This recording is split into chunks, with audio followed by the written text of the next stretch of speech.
erimda ugrilarga qarshi aptechniy mayzni test qildim. Ularni video olganimda xabarlari yo'q. Yubora ko'rmang. Chiroqni sal boshqacha burchakda qaratsam, yonog'imdagi shramlar ko'rinadi.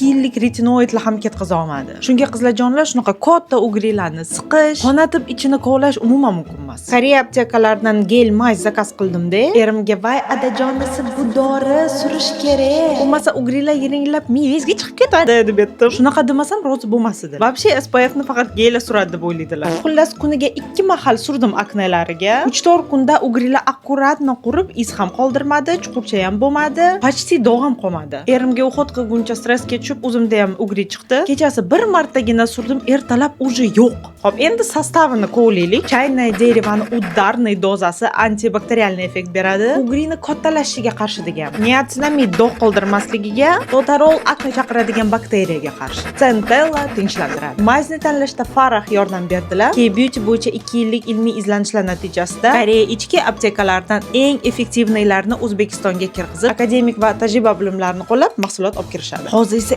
eng mo'shniy layfhak o'rgataman. Bering endi ataganingiz. Любая biznes хороша. Qo'yanni kartamga tashab berasiz.